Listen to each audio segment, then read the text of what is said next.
ఎటువంటి నొప్పైనా సర్జరీ లేకుండా Indo British advanced pain clinic. నమస్తే, వెల్కమ్ టు తెలుగు న్యూస్. నేను గోపికృష్ణ. అంకమరావు గారు అనలిస్ట్ మనతో ఉన్నారు. సార్ నమస్కారం. నమస్తే గోపికృష్ణ గారు. నిన్న కవిత అరెస్ట్ జరిగింది. కవిత అరెస్ట్ గురించే తెలుగు ప్రజల్లో చర్చ జరుగుతుంది. వాస్తవానికి ఇది ఎప్పుడో జరగాల్సింది, ఇప్పుడు ఇంత లేట్ అయిందనే చర్చించుకుంటున్నారే తప్ప అయ్యో పాపం అరెస్ట్ చేశారే మహిళని అనే చర్చ ఎక్కడా జరగట్లేదు. సరే, అది వేరే విషయం. కేటీఆర్ ఆ నేపథ్యంలో ఈడీ అధికారుల మీద కొంత హాష్గా మాట్లాడటం, ఆయన మీద కూడా కేసు నమోదైంది. ఇదంతా ఒక ఎత్తు అయితే, ఈరోజు కేటీఆర్ ట్వీట్ చేసిన దాంట్లో చంద్రబాబు నాయుడు 2019కి ముందు చేసినటువంటి ట్వీట్ని ఉదహరిస్తూ ఆయన తెర మీదకు తీసుకొచ్చారు.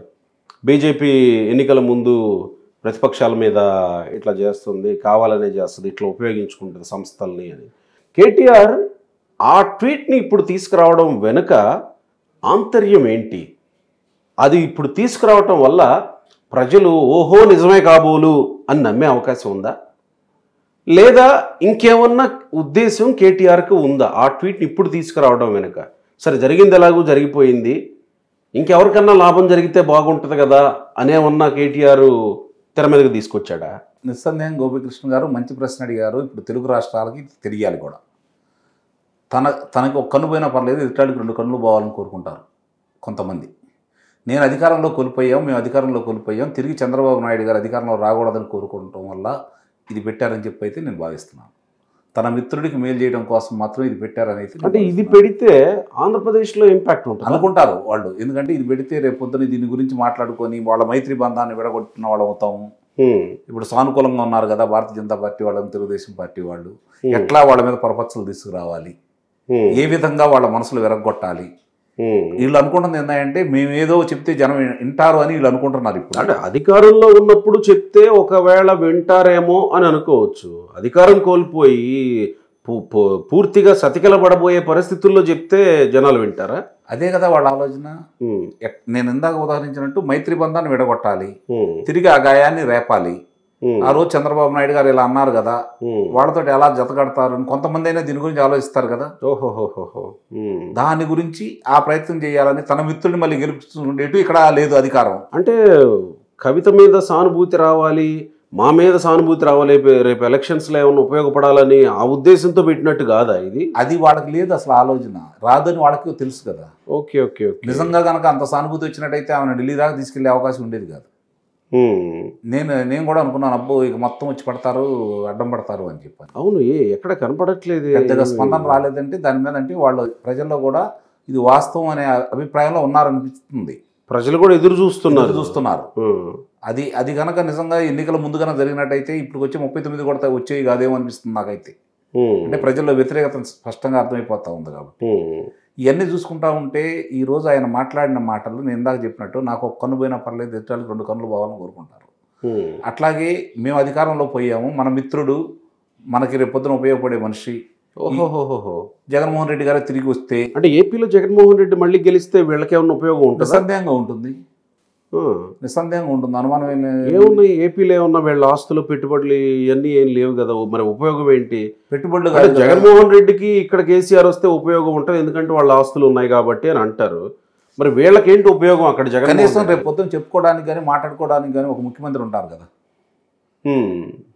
రేపు అక్కడ జగన్మోహన్ రెడ్డి గారు కూడా అధికారం కోల్పోయారనుకోండి, వీళ్ళ గురించి పట్టించుకునే వాళ్ళు ఎవరు? రాజకీయంగా చాలా దెబ్బ కదా. ఇప్పుడే అందరూ పారిపోవడానికి సిద్ధంగా ఉన్నారు, ఒక్కోళ్ళు జారుకుంటా ఉన్నారు. పరిణామాలు చూస్తుంటే చాలా తీవ్రంగా ఉన్నాయి. ఈ రేపు పొద్దున కనుక వీళ్ళకి గౌరవప్రదమైన స్థానాలు కనుక రాపోయింది అనుకోండి లోక్సభలో, చాలా ఇబ్బంది కదా వీళ్ళకి. వచ్చే పరిస్థితి కనపడట్లేదు. జాతీయ మీడియా సర్వేలు కూడా ఇప్పుడు ఆయనేమో ఇది అంశాన్ని ఎత్తారు. ఈ రోజు ఇక్కడ రాజకీయ నాయకులు చివరి కోమటిరెడ్డి వెంకటరెడ్డి గారు లాంటి వాళ్ళతో సహా గతంలో ఆయన మాట్లాడిన మాటలు ఉదాహరిస్తున్నారు కదా. చంద్రబాబు నాయుడు గారి నిర్బంధంలో తీసుకోవడంలోనే నాకు నవ్వు వస్తుంది, నిరసనలు ఇక్కడ చేయడం ఏంటి, ఆంధ్ర రాష్ట్రంలో చేయండి అని అన్నారు కదా. ఇప్పుడు వాళ్ళు కూడా అంటున్నారు ఢిల్లీలో చేయండి ఇక్కడ ఏంటని. సాధ్యమే కదా. ఇప్పుడు తాతకు పెట్టిన తలకొరివి మన తలాపినే ఉంటుంది అంటారండి. గతంలో ఏమనేవాళ్ళు అంటే, మనం ఏదన్నా పాపాలు చేస్తే, మనం ఏదన్నా తప్పులు చేస్తే మన పిల్లలకు వస్తాయి అనేవాళ్ళు. పెద్దవాళ్ళు చేసిన పాపాలు పిల్లలు తగిలేవాళ్ళు. కానీ ఇప్పుడు అలా కాదండి, మనం చేసిన మనవనంలో అనుభవించాలి. చూస్తున్నాం ముందాళ్ళని చాలామందిని. దాన్ని మా ఊరు సైడ్ అయితే తాత బొచ్చే తరతరాలు తప్పదు అని అంటారు. నువ్వు బొచ్చలో పెడతావు మీ తాతకి, అవునవును, అది నువ్వు ముసలోడు అయ్యాక నీకు కూడా అది తప్పదు. సందేహం కాదు. అదేనండి, ఇప్పుడు రాజకీయంలో ఉండేవాళ్ళు, ముఖ్యంగా అధికారంలో ఉండేవాళ్ళు అద్దాల మేడలో ఉండట్టు. అధికారంలో ఉండేవాళ్ళు ఎప్పుడైనా అద్దాల మేడలోనే ఉండట్టు. అవును కదా. రెండోది, అధికారంలో ఉండేవాళ్ళ మీద ఈర్ష్యా ద్వేషాలు ఎక్కువగా ఉంటాయి.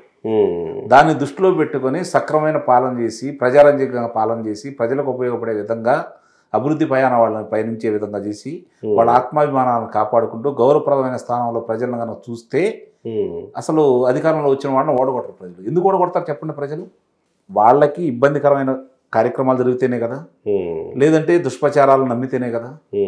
అలాంటి దుష్ప్రచారాలు నమ్మారు ఆంధ్ర రాష్ట్ర ప్రజలు. ఈరోజు ఆ పరిపాలన చూసుకుంటున్నారు వాళ్ళు.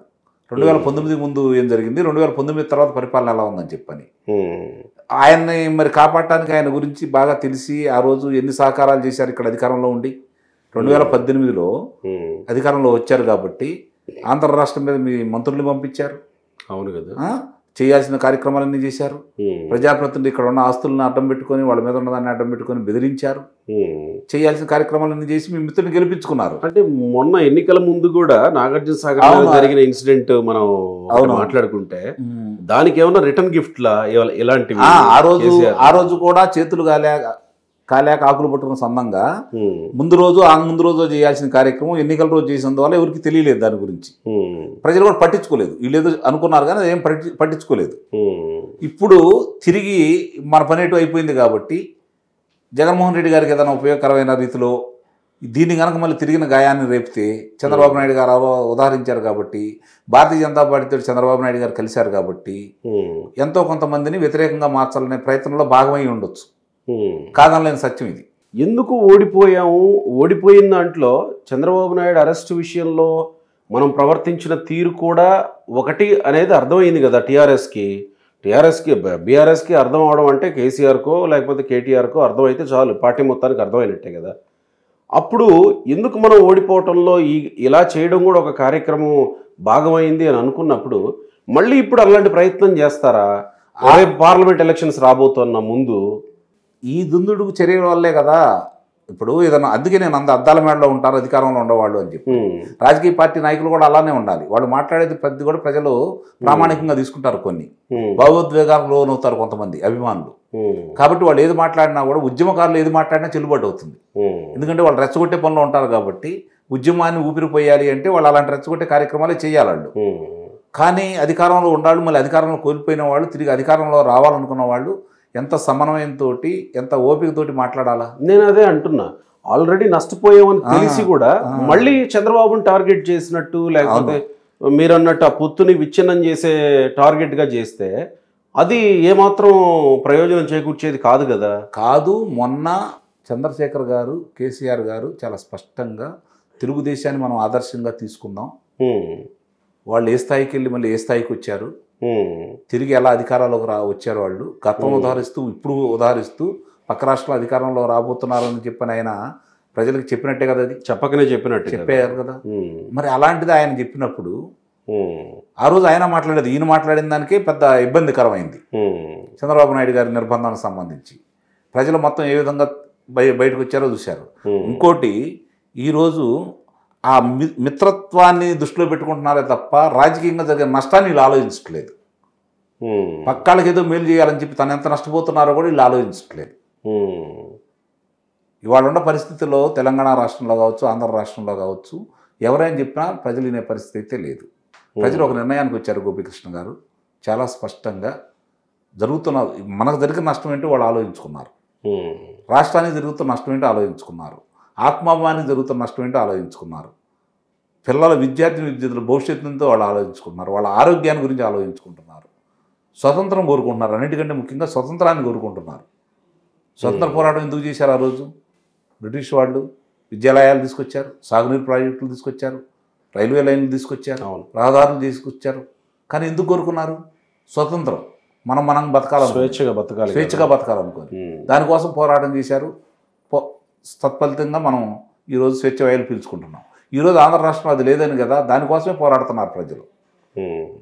అది గమనించలేకపోతున్నారు. సో కేటీఆర్ ట్వీట్ ఇంకొకసారి బీఆర్ఎస్కి పెద్ద దెబ్బ అయ్యే అవకాశం ఉంది. నిస్సందేహంగా సానుకూలంగా మన హైదరాబాద్ పరిసర ప్రాంతాల్లో కొంచెం సానుకూలంగా వచ్చింది ఫలితాలు.